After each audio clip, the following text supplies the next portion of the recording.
กองผู้สุ่มใหญ่คบคณะบริหารงานสภาการค้าและอุตสาหกรรมเมืองปากกดิ่งสุดที่1ได้จัดขึ้นในตอนบ่ายของวันที่29พฤษภาคม2025นี้อยู่ที่ห้องประชุมกลุ่มเศรษฐกิจของเมืองภายใต้การเป็นประธานของทานภูดงบุญสวรรค์ประธานสภาการค้าและอุตสาหกรรมเมืองเป็นเกียรติของร่วมของทานแก้ววงทองกรมมะเซงรักษาการเจ้าเมืองปากกดิ่งท่านไสยเพชรจันทิโซนประธานสภาการค้าและอุตสาหกรรมแขวงบริคำไซมีแขกที่เชิญจากกลุ่มกองและห้องการออมค้างเมืองพร้อมด้วยคณะบริหารงานและผู้ประกอบการธุรกิจภายในเมืองเข้าร่วมอย่างพร้อมเพรียงในกองประชุมทานผู้ดงบุญสวรรค์ได้รายงานว่า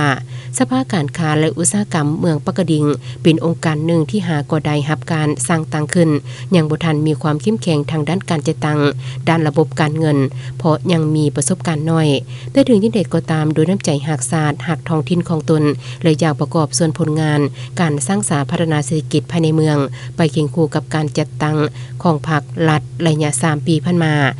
2023-2025ก็ได้เคลื่อนไหวเวียกงานหลายกิจกรรมเป็นต้นแม่นได้รับโครงการก่อสร้างกำแพงห้องว่าการเมืองปากกดิ่งมูลค่า513ล้านกีบสำเร็จแล้ว70 ส่วนห้อยได้ประกอบส่วนช่วยเหลือครอบครัวอนาถา2ครั้งมูลค่า7ล้าน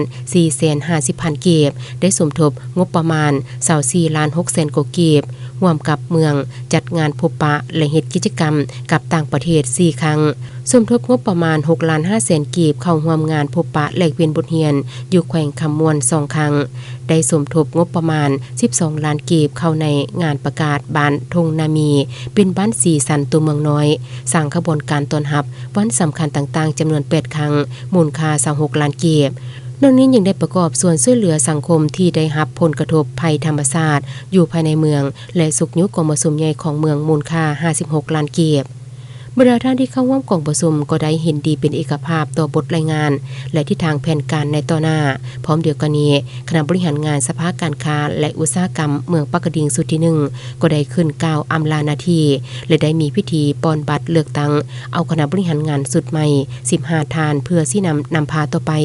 กองประชุมครั้งปฐมฤกษ์ได้เห็นดีเป็นเอกภาพเลือกเอาทานสุรเศรษฐ์บุพศิริเป็นประธานโดยมีท่านบัวกองสุริยะไทยท่านจันทวีเทพวิไลท่านนางพุทธดาวันสิงห์มาวงศ์และท่านตุ้ยสมบงเป็นรองประธานนอกนี้ยังมีคณะอีก10ท่านในตอนท้ายกองประชุมนี้ได้รับฟังการอบรมให้ที่สินำจากสภาการค้าและอุตสาหกรรมแขวงและรักษาการเจ้าเมืองปากกดิ่งท่านได้เน้นให้คณะบริหารงานสภาการค้า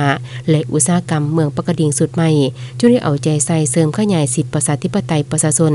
และความเป็นเจ้าการสุขอยู่ส่งเสริมบรรดาหัวหน่วยธุรกิจให้ดำเนินไปอย่างมีประสิทธิผลสูงและถูกต้องตามกฎหมายปกป้องสิทธิและผลประโยชน์อันชอบธรรมของบรรดาหัวหน่วยธุรกิจที่เป็นสมาชิกประกอบส่วนเข้าในการพัฒนาเศรษฐกิจสังคมภายในเมืองปากกดิ่งให้มีการขยายตัวขึ้นไปเรื่อยๆ